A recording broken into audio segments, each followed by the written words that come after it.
Saya jemput Yang Berhormat Tenggara. Terima kasih Tuan Yang Di-Pertua. Bismillahirrahmanirrahim. Assalamualaikum warahmatullahi wabarakatuh. Salam Malaysia Madani. Saya ucap terima kasih kerana bagi ruang kepada Tenggara untuk bahas usul kajian separuh penggar rancangan Malaysia ke-12 2021-2025 pada hari ini.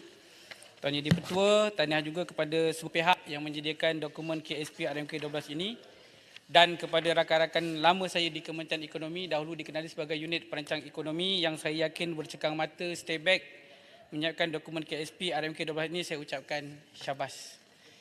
Saya ambil kesempatan ini juga mengucapkan syabas kepada Yang Amat Berhormat PM10 atas iltizam menerap elemen dan nilai maqasid syariah untuk diperhatikan dalam urus tadbir dan tata kelola aspirasi madani. Ibnu Ashur dalam bukunya Maqasid Al-Syariah Al-Islamiyah menyebut, antara prinsip maqasid syariah yang perlu dihayati dan dipraktik dalam tata kelola berkerajaan ialah satu, memelihara kestabilan sistem kehidupan manusia dan mengekalkan kebaikan padanya. Dua, mengamalkan konsep wasatiyah iaitu bertoleransi secara seimbang dan adil dan melakukan proses pembaikan yakni islah dan penambahbaikan dalam segenap aspek kehidupan individu dan masyarakat secara berterusan untuk kesejahteraan hidup manusia. Tindakan ini akan menyumbang kepada memelihara keamanan, menjaga kestabilan sistem, mengekalkan kebaikan untuk individu dan masyarakat dengan memelihara diri, maruah, keturunan, harta, pemilikan, keadilan dan kebijaksanaan. Namun sejauh manakah usaha ini akan dilaksanakan secara menyeluruh, saya amat berharap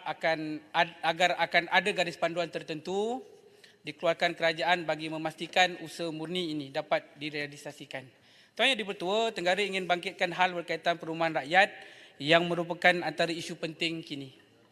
Saya berterima kasih atas usaha pihak kerajaan yang menggariskan cita-cita membina 500,000 unit rumah mampu milik menjelang akhir 2025. Namun apa yang menjadi kerisauan pada hari ini adalah jumlah projek sakit yang semakin meningkat. Seperti mana yang dilaporkan oleh media pada 6 Julai 2023, KPKT turut menjangkakan bahawa jumlah projek perumahan sakit di seluruh negara bakal meningkat mencecah angka 1,000 projek menjelang hujung tahun ini. Ekoran berakhirnya Akta COVID-19 yang memberi pengecualian Extension of Time EOT kepada pemaju. Bukan sahaja rumah idaman yang dibeli lewat siap, tiada kepastian bila boleh duduk. Lebih parah apabila pembeli masih perlu membayar ansuran bulanan pinjaman bank serta sewa rumah semasa yang diduduki kini. Rakyat bayar dua beban. Di kawasan saya sendiri terdapat satu kes projek perumahan sakit di Taman Desa Impian Bandar Tenggara yang melibatkan 50 unit rumah dan 13 unit kedai yang dijadualkan siap pada tahun 2020, namun sehingga kini masih belum dapat dihuni. Dalam kerangka KSP RMK 12 ini, saya merayu agar bukan setakat peningkatan jumlah perumahan mampu milik diberi fokus, tetapi nasib pembeli yang dibebani akibat daripada projek perumahan sakit juga mesti dibela. Tuan Yang Di-Pertua, seterusnya hal belia dan orang muda. Perkataan belia disebut 27 kali dalam dokumen utama KSP RMK 12 ini, dan ini membuktikan bahawa kerajaan serius terhadap pembangunan belia dan orang muda. Saya amat tertarik dengan usaha kerajaan menumpukan usaha memperkasa ekonomi dan meningkatkan kebolehpasaran belia. Namun apa yang menggusarkan hari ini apabila negara dijangka kehilangan ramai pekerja berkemahiran dalam kalangan belia diakibatkan oleh trend pelajar lepasan SPM yang tidak minat menyambung belajar. Dianggarkan lebih 458,000 lepasan SPM tidak menyambung pengajian ke peringkat lebih tinggi dalam tempoh 3 tahun sejak 2020. Statistik yang disiarkan dalam sistem e-profile kerjaya murid EPKM menunjukkan 35.16% atau 115,939 orang lepasan SPM 2020 dan 48.74% atau 180,680 orang lepasan SPM 2021 tidak melanjutkan pelajaran. Jabatan Perangkaan Malaysia DOSEM juga turut menjangkakan sekiranya trend lepasan SPM sebanyak 40% tidak melanjutkan pengajian, negara akan kehilangan 70% daripada pekerja berkemahiran. Fenomena ini akan mengakibatkan implikasi serius terhadap perkembangan individu dan negara serta potensi berlakunya pembaziran bakat. Bilangan pekerja berkemahiran tinggi bergantung kepada belia yang melanjutkan pengajian sama ada dalam akademik arus perdana maupun kemahiran bagi menjamin produktiviti negara. Kerajaan diharap tidak terlepas pandang terhadap isu ini dan saya ingin bertanya kepada KPM apakah usaha konstruktif dan strategik yang diambil bagi memastikan permasalahan ini dapat ditangani. Kerana isu malas sambung belajar kemudian melahirkan generasi rendah pendidikan, melahirkan generasi kurang kemahiran, sama sekali tidak sihat untuk sebuah rencana besar seperti yang digariskan dalam kajian separuh penggal RMK12. Tuan Yang di-Pertua, seterusnya dalam KSP RMK12 melalui fokus untuk memperkukuh pemangkin utama ke arah ekonomi berpendapatan tinggi, kerajaan mensasar pemekasaan bidang TVET dalam menyokong kesuburan industri. Saya ambil contoh industri kenderaan elektrik EV di Malaysia. Ogos lalu saya menghadiri Simposium Education Plus dan pameran antarabangsa pendidikan TVET di Changsha, China. Terima kasih Belia Mahir dan Federasi Kebangsaan Pekerja Belia yang mengatur urusan ini. Segalanya tentang pendidikan TVET dari China dan Jerman dipamerkan. Ia membincang pedagogi, pendekatan, keutamaan dan teknologi dalam pendidikan TVET termasuk digital TVET. Saya percaya dan yakin bahawa sistem pendidikan TVET negara turut memiliki cita-cita untuk melahirkan tenaga kerja mahir dan pakar dalam bidang EV. Namun, pengalaman di Changsha, China meyakinkan saya banyak yang perlu ditandaikan. Dunia menuntut negara untuk memenuhi SDG dan bagi menjadikan Malaysia sebahagian dari negara yang mengutamakan kelestarian dan rendah karbon.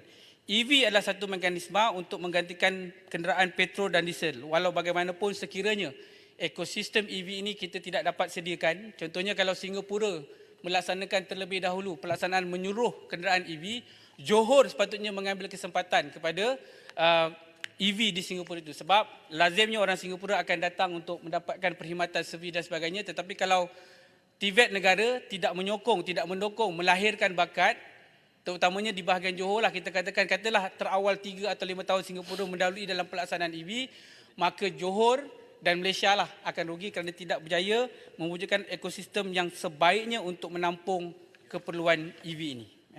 Ini baru TVET tentang EV dan ada banyak lagi perkara-perkara lain yang saya belajar di Changsha ini yang saya rasa 12 kementerian yang terlibat dengan TVET perlu memandang serius bagaimana untuk synchronize dan melahirkan champion dalam bidang TVET EV ini. Kerana di sana pun saya sebut bahawa antara cabaran besar negara adalah berkaitan TVET ni adalah kerana ada 12 kementerian yang menguruskan TVET. Jadi dalam kerangka besar KSP RK12 ni mungkin ke hadapan bolehlah kita tengok dan nilai semula bagaimana kita boleh melihat fungsi TVET ni. Dan di kesempatan ini juga saya ingin menyeru agar Kerajaan Persekutuan bersama Kerajaan Negeri Johor memanfaatkan refocusing tumpuan dan peranan kampus induk Kolej Yayasan Pelajaran Johor yang kebetulan terletak di dalam Parlimen Tenggara, dijadikan hub TVET untuk EV dan teknologi terkait revolusi industri 4.0 sebagaimana dinyatakan dalam Teras 7 menambah baik bakat tersedia masa hadapan. Ia bukan saja mampu jadi inkubator bakat teknikal dan vocational khususnya EV, malah boleh juga memanfaat Taman Perindustrian Senai dan Taman Perindustrian Bandar Tenggara yang kebetulan terletak berhampiran di sana untuk mengorientasikan konsep teaching factory atau industrial manship atau yang disebut dalam dokumen KSP RMK12 ini sebagai akademi dalam industri. Dan seterusnya berkaitan dengan kawasan perindustrian bandar negara ini sebenarnya wujud dah lama dah dan sekarang ni kita tengok telah malap. Jadi saya menyeru dalam ruang yang ada ni supaya kerajaan carilah kaedah dan ikhtiar supaya kawasan perindustrian ini dibugar jaya semula, bawakan sasaran Pelan Induk Perindustrian Baru 2030 NIMP ke Taman Perindustrian Bandar Tenggara. Saya kira Bandar Tenggara tersedia untuk terima kemasukan pelaburan bernilai tinggi dalam segmen industri E&E, EV, kimia dan pharmaceutical. Segmen halal hub terutama berkaitan pemprosesan juga amat sesuai di Tenggara ini memandangkan kilang ayam mas sedia ada wujud di sana dan Tenggara menghidang ratusan hektar tanah di bawah Kejora yang sedia untuk dibangunkan sebagai halal hub mungkin untuk wilayah selatan yang kini pun telah terlibat dengan ekspor produk tani melalui Singapura. Tuan Yang di-Pertua, akhir sekali teras keempat dalam penegasan 5 merapatkan jurang ketidaksamarataan iaitu kesejahteraan masyarakat desa. Sesungguhnya kesemua 5 teras yang disebut adalah mustahak. Sentuhan madani dalam KSP RMK 12 untuk mengkaji semula pengukuhan fungsi dan peranan Felda, Felkra, Risda dan MARA sememangnya harus diperkasa segenap potensi yang ada. Felda misalnya memiliki potensi tersendiri yang wajar digilap kembali. Lingkungan warganya yang mencecah 2 juta orang dengan aset tanah perladangan yang luas semestinya boleh dimanfaat memperkukuh ekonomi negara. Komoditi utamanya sawit kini berdepan fitnah Eropah di persaingan industri lemak tumbuhan dunia. KSP RMK 12 ini juga wajar melihat ancaman pada industri sawit secara menyeluruh agar tidak menjejaskan masyarakat desa termasuk peneroka Felda. Saya minta 1 minit tambahan. Puan. Okey. Selain ancaman berkaitan industri sawit ini juga wajar diperkasakan dengan R&D seperti perluasan penggunaan mekanisasi dalam urusan ladang, tangani kebergantungan buruh asing, peningkatan kualiti perahan, pemodenan urusan kilang pengeluaran, memperbagai produk akhir penggunaan bukan saja untuk makanan tetapi untuk perubatan dan farmaceutical. Selepas hampir seabad sawit seharusnya kita gandakan potensi melalui kepelbagaian potensinya yang sebenar, industri dan universiti. Industri dan universiti perlu berganding untuk memperkaya potensi. Industri ini juga perlu serius untuk mematuhi piawaian pengeluaran tani dunia dan menjajar ke arah tuntutan pengeluaran sihat, menyokong green economy, memenuhi SDG dan merendah penghampasan karbonnya. Selain itu bagi Felda dalam kerangka KSP RMK 12 ini, aspek kesejahteraan warganya di 317 tanah rancangan Felda tidak termasuk 350,000 hektar bagi pekerja di aset ladang FGB mesti diberi perhatian. Saya ambil kesempatan ucap terima kasih atas pengumuman yang amat berhormat Perdana Menteri semasa merasmi Hari Peneroka 2023 yang memberi komitmen untuk KKDW masuk dan membantu infrastruktur dan prasarana di tanah-tanah rancangan Felda. Melangkah ke hadapan, FGB tidak boleh mesti bangkit dengan lebih logik dan mencatat untung sebagaimana pernah gemilang ketika dioperasi di bawah Felda Holding. Sayap-sayap perniagaan dan berasakan untung mestilah menjana daya saing dan menempatkan diri dalam segmen-segmen industri seiring sasaran dalam KSP RMK 12 yang telah disediakan. KPF 1 mesti untung, KPF 2 mesti untung, FIC mesti menyumbang, anak-anak syarikat berpotensi mesti membuat untung. Untung boleh sumbang balik kepada masyarakat dalam bentuk CSR.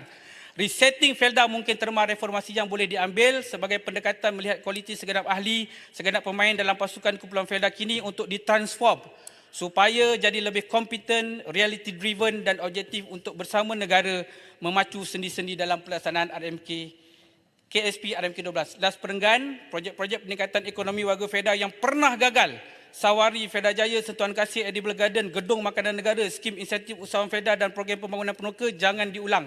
Lakukan kajian dan buat pakat-pakat dengan lebih ramai pakar. Masyarakat desa Felda Felkadista ada tanggungjawab untuk bersama menjayakan intipati RMK 12 selepas KSP ini dan ketumbukan warganya melebihi 3 juta, populasi amat signifikan dalam pembangunan negara.